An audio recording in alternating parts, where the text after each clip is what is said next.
Good morning student. देखिए, हम लोग डिस्टेंस और डिस्प्लेसमेंट के बारे में पढ़ेंगे। ठीक है।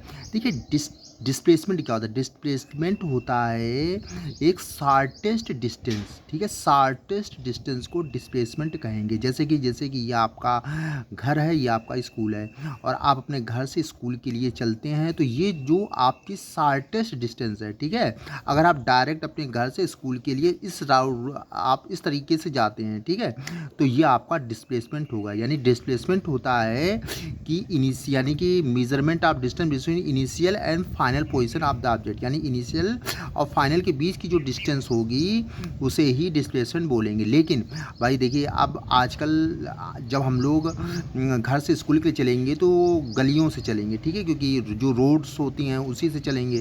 तो अब देखिए, जो हम विभिन्न रोडों से होके तब हम स्कूल पहुंचेंगे, तो हमको जो हमने ये डिस्टेंस कवर की है, ठीक है, जितना हमारा सेपरेशन गैप है, ये हमारा डिस्टेंस होगा। ठीक है, ये हमारा डिस्टेंस होगा। इसीलिए तो फिर अब हम लोग देखते हैं। देखिए, पहला है डिस्टेंस में measurement of the actual path followed by the object. यानी डिस्टेंस होती है कि जो ऑब्जेक्ट जो एक्चुअल पाथ होता है, ठीक है, यानी जो उसका वास्तविक पाथ होता है, जितना वो चलती है उसे ही डिस्टेंस बोलते हैं। ठीक। और लेकिन डिस्प्लेसमेंट क्या है? Measurement of the distance between the initial and final position of the object. लेकिन डिस्प्लेसमेंट क्या होती है? Initial and final position. ठीक है, हम कहाँ थे? ठीक है, हम यहाँ पर थे।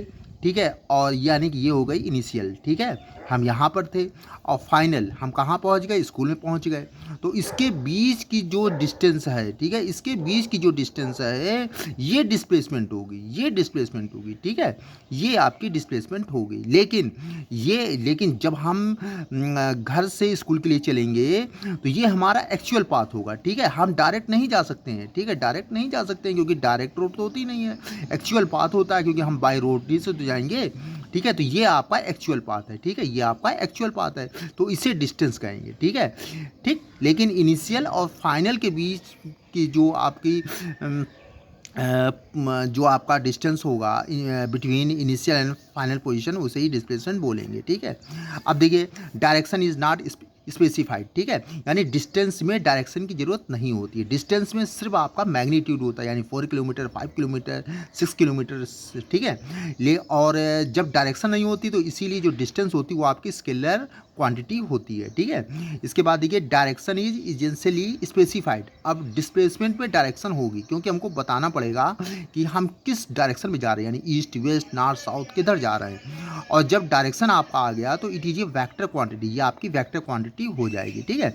अब देखिए, डिस्टेंस क्या होती है? It is either equal to or more than displacement. देखिए, डिस्टेंस हमेशा डिस्प्लेसमेंट के या तो बराबर होगी या डिस्प्लेसमेंट से ज़्यादा होगी। ठीक है, और यहाँ पे it is either equal to or less than actual distance, और जो डिस्प्लेसमेंट है वो डिस्टेंस के या तो बराबर होगी या डिस्टेंस से क्या होगी? कम होगी। ठीक है, उसका रीजन क्या है? उसका रीजन क्या है? ऐसे समझिए कि जैसे कि मान लिया कि ये आपका स्कूल है, ये आपका घर है। ठीक है। अब देखिए, अगर आप ये आपकी डिस्प्लेसमेंट है, ठीक है, डायरेक्ट इनिशियल और फाइनल पोजीशन के बीच की जो डिस्टेंस होती है उसे ही डिस्प्लेसमेंट बोलते हैं, यानी कि शार्टेस्ट डिस्टेंस। अगर मान लिया कि अगर अपने घर से स्कूल के लिए इस रोड से जाते हैं, ठीक है, मान लिया रोड अगर है, तो आप जल्दी पहुंच जाएंगे। आप क्या होगा? आप जल्दी पहुंच जाएंगे। ठीक है, आप जल्दी पहुंच जाएंगे। लेकिन अगर आप ये आपका एक्चुअल पाथ है। ठीक है, अगर आप एक्चुअल पाथ से जाएंगे, तो आपका पाथ क्या हो जाएगा? थोड़ा सा लंबा हो जाएगा, थोड़ा सा क्या हो जाएगा? बड़ा हो जाएगा। तो यानी कि जो डिस्टेंस होती है, ठीक है, डिस्टेंस होती है वो डिस्प्लेसमेंट के बराबर हो सकती है, या फिर डिस्टेंस जो होगी वो डिस्प्लेसमेंट से ज़्यादा होगी, क्योंकि एक्चुअल पाथ हमारा बड़ा होता है। ठीक है, और जो डिस्प्लेसमेंट होगी वो डिस्टेंस के बराबर हो सकती है, लेकिन ठीक है, बराबर भी हो सकती है, और लेस देन एक्चुअल डिस्टेंस, और या डिस्टेंस से क्या हो सकती है? लेस हो सकती है। ठीक है, आपका डिस्प्लेसमेंट जो होगा डिस्टेंस से लेस भी हो सकता है। क्यों लेस हो सकता है? क्योंकि जो हमारा एक्चुअल पाथ होता है, ठीक है, वो हमारा बड़ा हो सकता है। और देखिए, इसके बाद है if motion occurs it can not be zero. देखिए, अगर मोशन हो रहा है, ठीक है, जैसे कि आप चल रहे हैं, तो अगर आप चल रहे हैं तो आपके के द्वारा कवर की गई डिस्टेंस जीरो नहीं हो सकती है, यानी if motion occurs it can not be zero. ठीक है, डिस्टेंस जो है अगर मोशन हो रहा है तो डिस्टेंस जीरो नहीं होगी, लेकिन if motion occurs it may be zero. अब देखिए, अगर मोशन हो रहा है तो अगर मोशन हो रहा है तो डिस्प्लेसमेंट होगा या जीरो भी हो सकता है। जीरो कैसे होगा? देखिए, जीरो ऐसे होगा कि जैसे कि मान लिया कि आप अपने घर से स्कूल के लिए चलते हैं। ठीक है, अब मान लिया आप अपने घर से स्कूल के लिए चले, ठीक, और स्कूल आपका क्लोज्ड था, बंद था, आप तुरंत अपने घर वापस आ गए। ठीक है, तो यानी कि अभी हमने बताया जो डिस्प्लेसमेंट होता है वो क्या होता है? Measurement of the distance between initial and final position of the object, यानी कि इनिशियल और फाइनल पोजीशन के बीच की जो डिस्टेंस होती है उसे ही डिस्प्लेसमेंट बोलेंगे। अब आप अपने घर से स्कूल के लिए चले और स्कूल आपका क्लोज था, आप फिर घर आ गए, तो आपका इनिशियल और फाइनल पोजीशन एक ही हो गई। ठीक है, आपका घर हो गया क्योंकि आप जहाँ से चले वहीं पर वापस आ गए, तो आपके द्वारा कवर की गई डिस्प्लेसमेंट क्या हो गई? जीरो हो गई, क्योंकि आपका कोई वर्क ही नहीं हुआ। ठीक है, आपका कोई वर्क ही नहीं हुआ।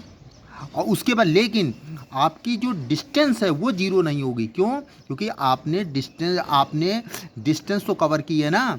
ठीक है, आप चले हैं इसलिए डिस्टेंस जीरो नहीं होगी। ठीक है, लेकिन डिस्प्लेसमेंट जीरो होगा। क्यों जीरो हो गया? क्योंकि जहाँ से आप चले थे वहीं पे आप दोबारा आ गए। ठीक है, और आप दोबारा तुरंत आप बैक हो गए, तो यानी कि इनिशियल पोजीशन और फाइनल पोजीशन आपका घर हो गया। ठीक है, तो यानी कि इसलिए डिस्प्लेसमेंट क्या हो गया? जीरो हो गया। ठीक है, तो आपका अगर मोशन हो रहा है तो डिस्टेंस जीरो नहीं होगी, लेकिन अगर मोशन हो रहा है तो डिस्प्लेसमेंट होगा और वो जीरो भी हो सकता है। ठीक है, थैंक यू।